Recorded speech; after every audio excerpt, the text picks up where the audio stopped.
father's life is cut short on a desolate highway. You've got a dark horse running at you. You're not going to see anything until it is right in front of you. He was killed instantly.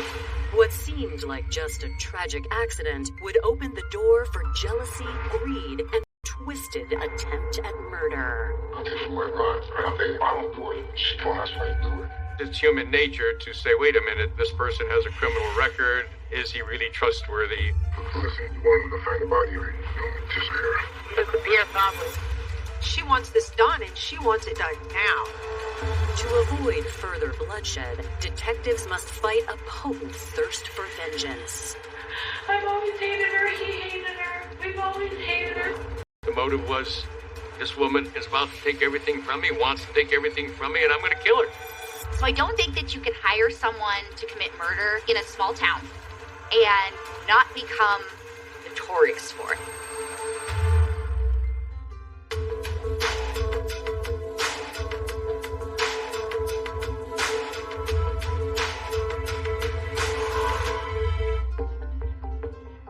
November 18th, 2011, Ashtabula County, Ohio.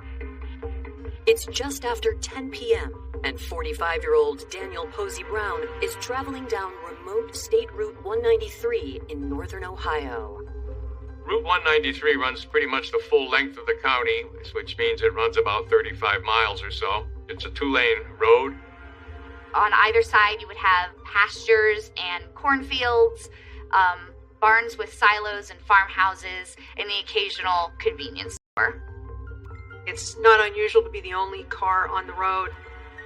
Daniel Brown is driving home. He's on his way home from work through rural Ashtabula County. In the seat beside Daniel is a present for his 7-year-old son, D'Artagnan. His son had just gotten an A on a spelling test, and he was excited to go home and give D'Artagnan this gift. As Daniel continues his drive, his wife Angel calls him. They speak briefly before she hands the phone off to their young son. Moments later, the quiet, dark highway erupts in chaos. Out of nowhere, a chestnut-colored horse runs out into the middle of the road. Daniel's car hits the horse, and the horse is killed instantly. Daniel's car drives off the side of the road, flips, and hits a guardrail. Accident and race to the scene, hoping to save Daniel Brown. Bystanders dialed 911, got the Ohio State Highway Patrol, and troopers are immediately dispatched to the crash. The scene would be chaos, absolute chaos. Several miles away, Daniel's young son has no way of knowing what just happened. The phone just went blank. As soon as I said the phone went blank, my mom took the phone back from me and said probably just hung up. I went to start crying, and she told me not to cry, that it's fine, and not to worry about it. As the rescuers scrambled to save Daniel's life, no one could know a series of dark events would begin to develop in the distance. It all just took off from there. So there's many, many questions, and the job now is to get them answered. Born in 1965, Daniel Posey grew up in northern Ohio.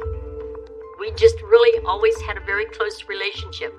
Danny could always talk to me, and he always did. Dan and his mom, Colleen, were always close. He was a mama's boy for sure. He loved the dirt bikes and motorcycles. He played the drums through school. He was a character. He just had a charisma about him. You know, he just had this way. For 17-year-old Lisa Guthrie, 21-year-old Daniel seemed like the total package, and they began dating. 2 years later, Daniel learned Lisa was pregnant with their first son. They ended up getting married, and then he got a job and worked for his dad at Madison Muffler. His dad was an excellent mechanic, and he picked that up from his dad.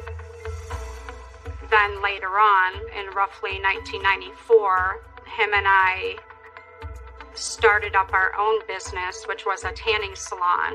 And we started that from scratch and built that into a nice business.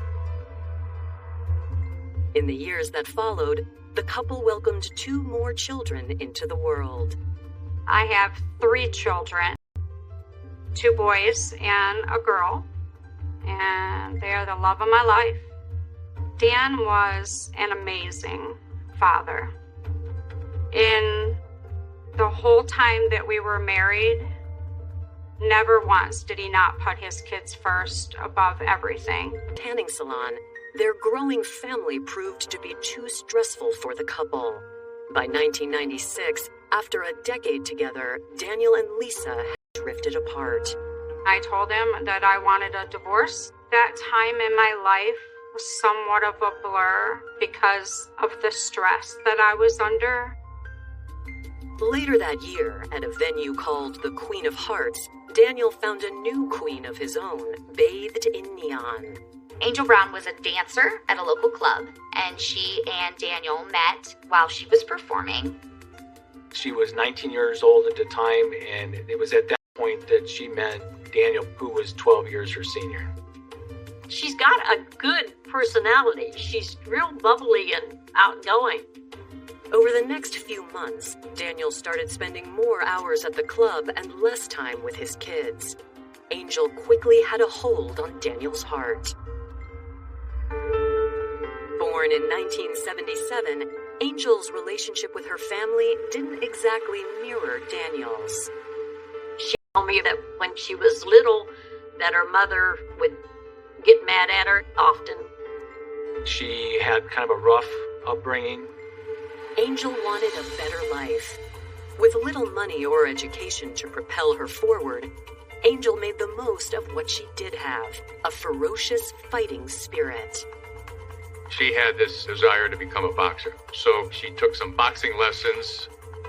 She had a couple of bouts trying to turn professional. After a year in the ring and a losing record, her boxing career was down for the count. At 19, Angel was at a crossroads. Until she met 31-year-old Daniel Posey, and everything changed in a heartbeat. He loved her dearly. He would write her letters and tell her how much he loved her. She just had a hold on him. Daniel put his divorce from Lisa on the fast track. Just a few months after the papers were finalized, he and Angel drove off into the sunset.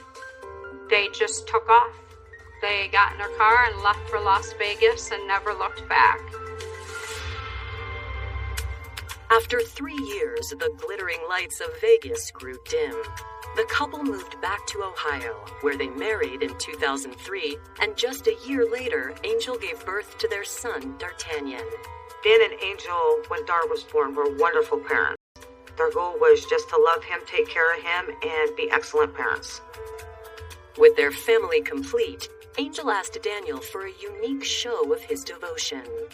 Angel wanted Dan to change his last name to her last name. And nights at the club behind her, Angel worked to reinvent her image. Angel was very much into caring and taking care of her son D'Artagnan. She enjoyed being a mother. She belonged to the PTA and did things like that with her for her son. She was a stay-at-home mom. Angel and Dan seemed to be very happy, planning their life and their future. I knew my dad as a guy that would do anything he could for his family. And anytime he could get, he would spend it with me. I know he was trying to give me the best life he could. But on the night of November 18th, 2011, 7-year-old D'Artagnan's last memory of his father is a phone call that falls silent. Daniel's driving home when a horse runs out into the middle of the road, and he hits it dead on. When highway patrolmen peer into the wreckage of the vehicle, it's obvious there's nothing they can do. He was killed instantly. Hitting a horse head-on in a car is like hitting a wall. Daniel probably never saw it coming. He died of trauma to the head, neck, and trunk. While the scene appears to simply be a tragic accident, It would create a chain reaction that would rip two families apart. A man crashes into a horse and dies. End of story, right? If you look at all of this, it's all about Daniel, but it's never really about Daniel. It's really all about Angel Brown.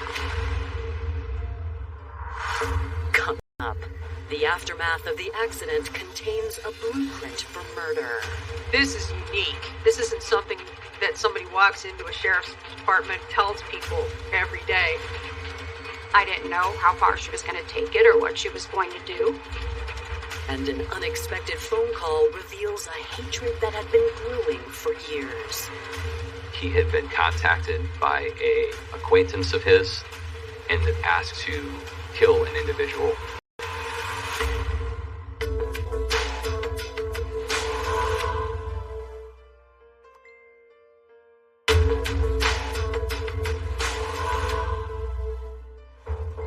On November 18th, 2011, after colliding with a horse in the middle of a dark highway, 45-year-old Daniel Brown is pronounced dead on the scene. They try to help Daniel, but there's nothing that can be done. They start recovering, the body, trying to help, and getting people off the roadways. Police get word that the horse belongs to a member of an Amish community. At the Dorset Community Center. The horses are generally tied up outside the community center as the party is happening inside. A horse, a chestnut-colored horse, breaks loose. The horse broke loose and started galloping down the road. So the people that owned the horse were trying to chase it, follow it, try and corral it back to where it was supposed to go or corral it off the road. Sadly, the horse made its way onto the highway just as Daniel Brown was approaching. This all probably happened within 30 to 60 seconds. He's probably going 65 miles an hour down 193. It's pitch black. You've got a dark horse running at you. I mean, you're not going to see anything until it is right in front of you. It was a complete freak accident. As state patrolmen wrap up their investigation, they face the grim task of notifying the victims' families. They find Daniel's wife, Angel, at the couple's home with their 7-year-old son, D'Artagnan. A cop pulled in, and when she went and answered the door, and I was standing right there, he said that my dad had died, and she told me that, and I started crying. Angel notifies Daniel's mother. I was in bed. It was 11 o'clock at night, and I had work next morning. And she called, and Angel said, "Dan's dead." And I said, "What?" I was shaking. And I was crying. It just hurts. I just love Danny dearly. I had a special love for him. In the days that follow, news of the horrific crash grips Ashtabula County. Reporter Margie Netzel interviews Angel for a story in the Ashtabula Star-Beacon. Angel talks about her grief. She talks about losing her husband. She talks about their relationship and how devoted they are to each other, how devoted Daniel is to D'Artagnan. Weeks pass, and eventually the headlines fade as Angel and D'Artagnan try to move on. Tried talking to her to see if Angel needed anything. She said she was fine. She was just trying to piece things together and figure out things on her own. What's really interesting about this story, we thought it was over. That should be the end of the story. But the Angel Brown story never seemed to end. On January 11th, 2012, 2 months after Daniel Brown's death, a man arrives at the Ashtabula County Sheriff's Office claiming to have information. James Hawley came into the Ashtabula County Sheriff's Office and asked to speak with investigators about a situation that he had become involved in. Detectives know James all too well. Mr. Hawley also goes by the name Hawk. That was his name when he was a boxer. He was a professional boxer for a period of time. Had several pro fights, and then after he stopped fighting, he ran a gym, a boxing gym in Ashtabula, where he taught boxing to people for a period of time. For local law enforcement, James Hawk Holly had a reputation and a rap sheet. Mr. Holly has a conviction for arson. Several years prior to this, he was convicted for setting a fireworks factory on fire. James Hawley did go to prison for about 15 years. When Mr. Holly pled guilty to this charge of arson for setting this fireworks factory on fire, he was not cooperative with authorities. He would not detail why he set this building on fire or at whose request he set this building on fire. While detectives are well aware of James' nefarious past, he tells detectives he has information he wants to share about a different crime. Mr. Holly said that he had been contacted by an acquaintance of his that he had a relationship with a long time ago in his life, and that acquaintance of his had asked him to kill an individual. James Holly said that the individual had asked him to kill Lisa Luke. This is unique. This isn't something that somebody walks into a sheriff's department or a police department and tells people every day. James says the woman offered him $4,000 to kill Lisa, and he admits to accepting the money. James Hawley took his $4,000 and went to a casino in Erie, Pennsylvania, and basically had spent the $4,000. He had no problem taking $4,000 from somebody and being on his way, but at no time did he want to get involved in a homicide. She supposedly hired him to commit a murder, and he was afraid that if he didn't do it, that she would find somebody else to do it, and there would in fact be a murder and a death. And had he not said anything, so he felt, I better come in and at least blow the whistle on this supposed plot. Serious, you see what I'm saying? That's what bothered me. It was a girl that he used to have as an amateur boxer, and he stated that he hadn't talked to her probably in over 15 years. Investigators ask James. Angel Brown. Investigators know the name Angel Brown, but in their eyes, Angel is a grieving widow, not a cold-blooded killer. Is this new information somehow connected to Daniel Brown's tragic death? Mr. Holly said that Angel Brown told him that she was having some problems with her deceased husband's ex-wife. There was an issue with his estate. In order to remedy this, she wanted Lisa Luke gone. She wanted Lisa Luke killed. Coming up, detectives reach out to Angel Brown's alleged target. I started shaking uncontrollably. I was just in serious shock. And authorities launch a covert operation to uncover the strange truth.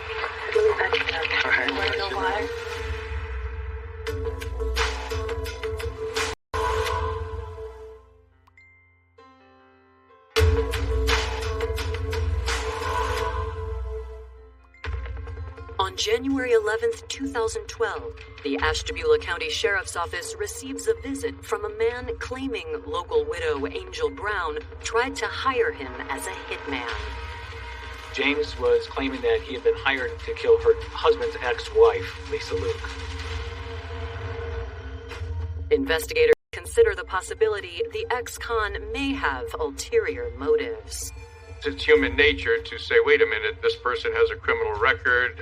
He obviously committed a crime in the past. Is he really trustworthy with what he's telling you now? James admits he took the money, but says he never intended to murder anyone. But ultimately, a guilty conscience led him into the sheriff's office. Man, I'm just gonna take the money, right? And I'm thinking if I don't do it, she's gonna have somebody do it. As they continue the interview, James tells investigators he's just received a text from Angel. James Holly gets a text saying, forget about that thing, keep $1,000 for your trouble. Investigators try to make sense of Angel's text. Maybe she wanted to end her association with James Holly, and she wanted to find somebody else to kill Lisa Luke. Or did she even want to kill Lisa Luke herself? In an effort to find out what Angel is really thinking, investigators ask James to call her. The handler can give her a call. Tell her, hey, listen, the money's spent. You ain't getting it back. And make sure that she does not want to do anything with it. All right? Y'all kill me. Y'all kill me. A conversation is arranged. I already spent the money. You're not going to get the money back. Are you sure? You want it done, it's done. I mean, you just let me know. And I got to make sure me and you on the same damn page, man, because I can't afford to get jammed up. Oh, I know. That's what I'm saying. Okay. I can't either. Eventually, during the course of that, Angel Brown says, go ahead and do it. Go ahead and finish out. All right. I'm going to hit you up as soon as it's done, okay? All right, bye. After this first phone call ends, we know that Angel Brown actually wants Lisa Luke dead. While the question of why Angel wants Lisa dead remains elusive, detectives' more pressing concern is capturing Angel on camera. If it was possible to get Angel Brown on video agreeing that James Holly should go forth with the murder and indicating that she in fact had paid him some money, this would be sort of the icing on the cake with regard to the evidence. Picture's worth 1,000 words. We're gonna get you wired up and be thinking in your head about how you can have another conversation with her, as far as how this would go to talk to her, a recorded conversation with her, like a face-to-face conversation. 2 hours later, James is outfitted with a camera and microphone. With an undercover officer by his side, he drives to Angel's home. There was a detective in the car with James Holly. He just slumped down where she couldn't see him. James meets with Angel Brown at the front door of her residence. Angel comes out. She's got concern about being caught for this crime. And if anybody gets busted, nobody's coming back on me, right? She says she'd watched a crime show and it made her really scared about getting caught.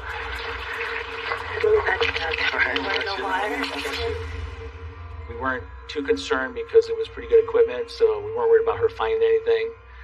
Once she did that, she became a little bit more confident and having conversation with her. In order to ensure that Angel Brown wanted to go forward, there were a couple different times where James Holly said to her, "Are you sure about this? Are you sure this is what you want done?" And each time, Angel Brown said, yes. Hey, you want to leave it alone? Well, not if I'm not going to get in trouble. She wants this done, and she wants it done now. You can see it all over her face and her body language. She was not kidding around. 10 o'clock, this should be 9. All right? All right. You good? Yep. All right, baby. You know. Right. With that, James gets back in the car and leaves. Investigators are certain that Angel is determined to see Lisa Luke dead. But why she wants her husband's ex-wife murdered remains a complete mystery. I wanted to have a meeting with Lisa Luke. Detectives bring Lisa in for an interview, where they fill her in on Angel's plot. I started shaking uncontrollably. I was just in serious shock. And I'm just trying to get myself, under control and calm down. Lisa explains that during her 8-year marriage to Daniel, he was devoted to their family, until Angel drove a wedge between them while their child was fighting a life-threatening illness. Then we found out that my son had leukemia, and that's when everything changed in our relationship. That was, to me, the start of it. He came to the hospital one night, and he was all dressed up, like the dressed up when him and I are going out somewhere nice. And so I decided to follow him from the hospital, and I followed him to the strip club where Angel Brown worked. And that was the first that I truly knew that anything was going on. By November 1996, Daniel and Lisa were divorced. For the first few months, Daniel attempted to stay in contact with his kids. We would talk on the phone, but after those phone calls ended, he really just kind of disappeared. Lisa Luke certainly wanted, and rightfully so, Daniel to pay child support for the kids, which apparently he didn't. From then on, whenever Lisa contacted Daniel about his child support obligations, she was only allowed to talk to Angel. She literally told me on the phone, "You are not going to take one bite of food out of my child's mouth for your children." That's how she viewed it. I was taking money from her child by Dan paying child support. There was some contention between the two families. Before Daniel's death, he was over $30,000 behind in child support. According to Lisa Luke, Angel's behavior was becoming more dangerous. Angel would periodically throughout the years call me and harass me, threaten me, tell me to drop the child support. That's what led to me deciding to drop everything that had to do with child support, because I felt that she was becoming more of a danger. I didn't know how far she was going to take it or what she was going to do. When Daniel died, Lisa learned that her kids, now in their late teens, Dan had a life insurance policy through his work for $15,000 that was given to Angel after his death. And then she had taken out a life insurance policy of her own for $240,000. Those benefits were payable to Daniel's estate upon his death. But when Lisa checked on the status of Daniel's probate case to execute his will, she discovered Angel had made a bold and unexpected move. As the executor of the estate, she legally has to list all of his next of kin, and she chose not to. She left 2 of my kids off of it. So it only leaves one motive, and that motive is money. Coming up, Angel and Lisa's feud goes one more round. I believe that that's what put her over the edge. That was the same day, literally the same dates around the documents, that she contacted James. And Angel has her say. I was just talking and then you frustrated and made a joke out of it.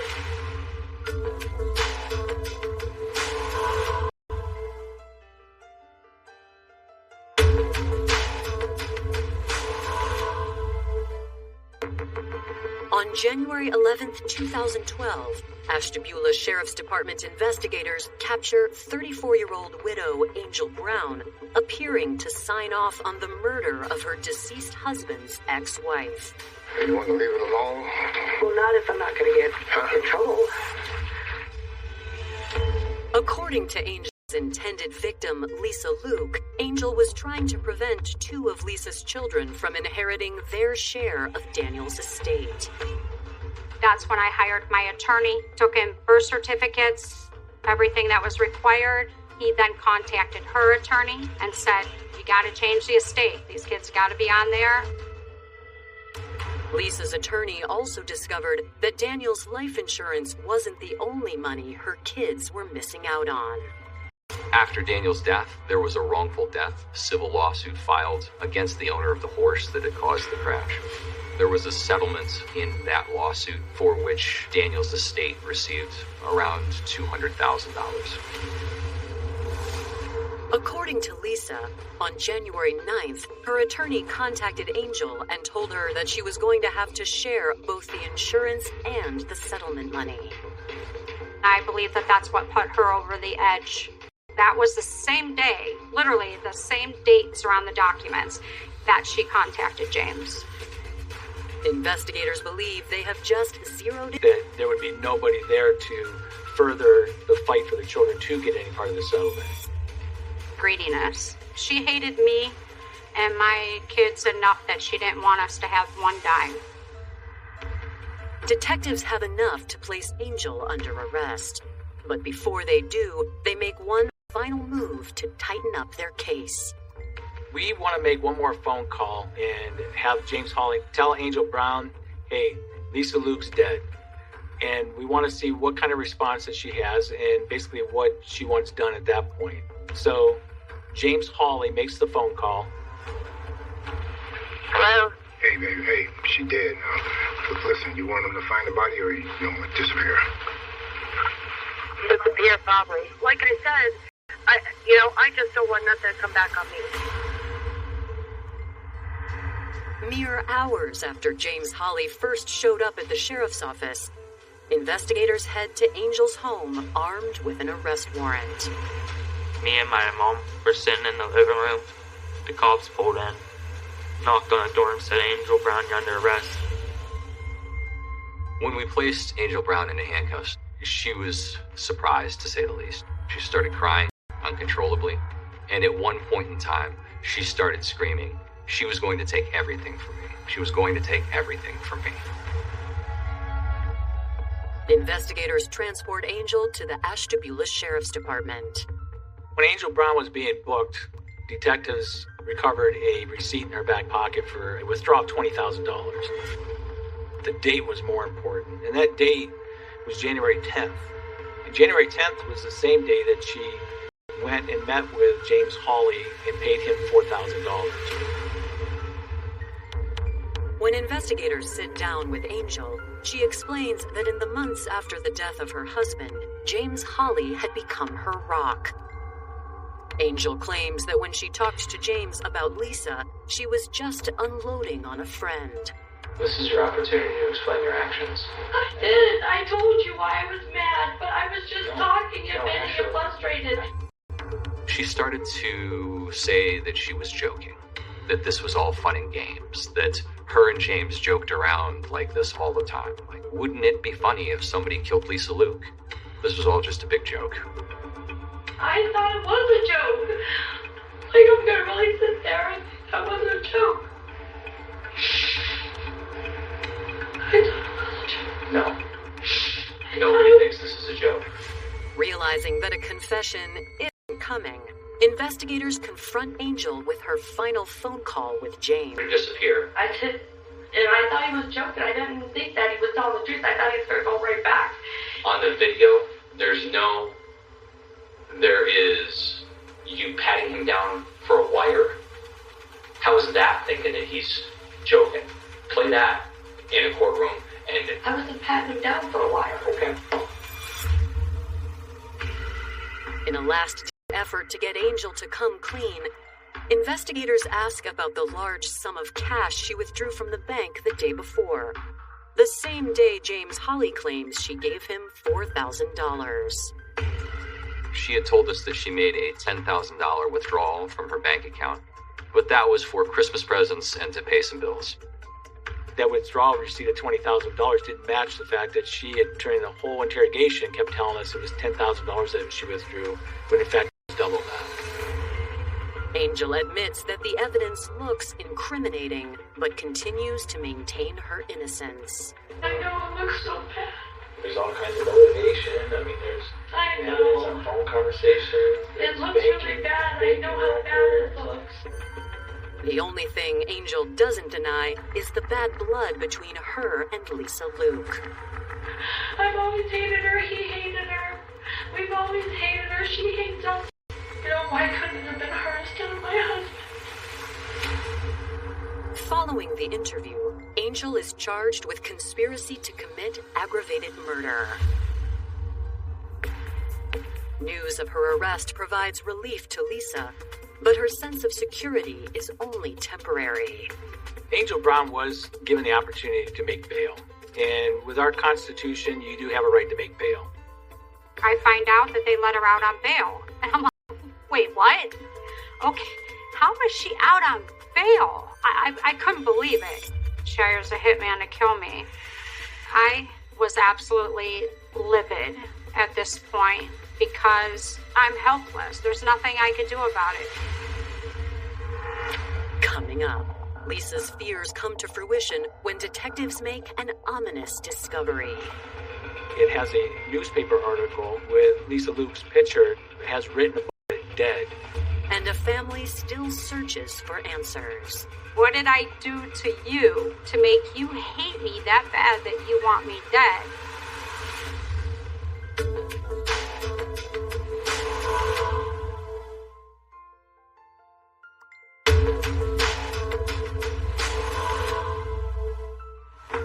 After being arrested in a foiled murder-for-hire plot that targeted the first wife of her deceased husband, for would-be victim Lisa Luke, it's like living in a nightmare.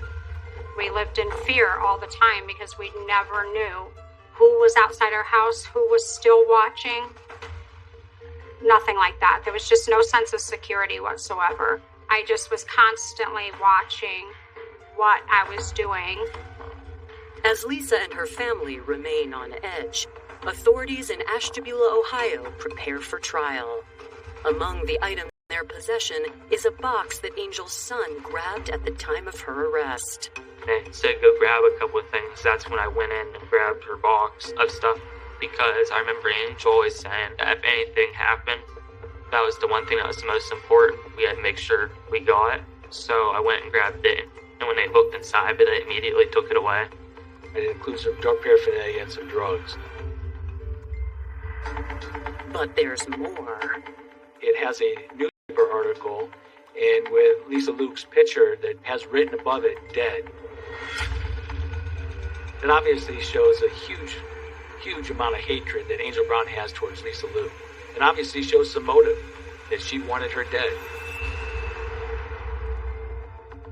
In August of 2013, 36-year-old Angel's trial gets underway.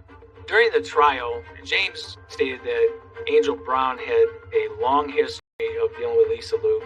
She hated Lisa Luke to the core. She did not care for the fact that Lisa Luke was always involved in her life because of the fact that Daniel was behind on child support. She felt that Lisa Luke was harassing her at times, and she had gotten to the point where she just wanted her out of her life. James Holly isn't the only powerful witness to take the stand. I went up on the stand and I told my story, and Angel made sure to keep her head down. She never tried to look me in the eye. She laid the foundation. The motive was greed. The motive was hatred. The motive was, this woman is about to take everything from me, wants to take everything from me, and I'm going to kill her. When it comes time for the defense, Angel takes the stand. Her testimony hits a familiar note.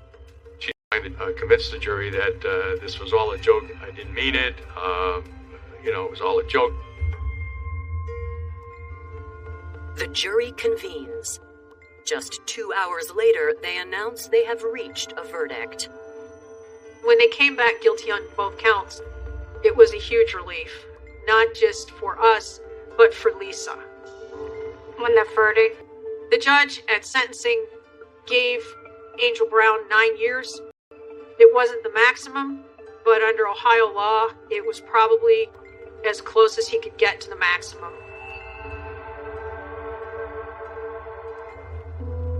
Following Angel's conviction, D'Artagnan goes to live with his cousin Linda and her husband. We are so proud of Dar and who he is and the man that he's become. We tell him he can be anything and achieve anything he wants in life. My life now with Linda and Lee is really good. When Mom sends cards and stuff, I write refused return to sender on them. And I written a letter to the magistrate, I've written a letter to the prison for her to stop writing me, but she still keeps writing me. I'm not afraid of her. I don't care that when she gets released, as long as she stays away from me. As for James Holly, Lisa Luke believes she owes him a debt of gratitude. My thoughts about James Holly are that essentially he quite possibly saved my life. He did the right thing. There's always a passion at the bottom of a murder. And in this case, that passion was hate. What did I do to you to make you hate me that bad that you want me dead? I didn't steal your husband. You rode along, come on in and took mine. And that comes from her place of insecurity. That comes from her own mind.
Let's go.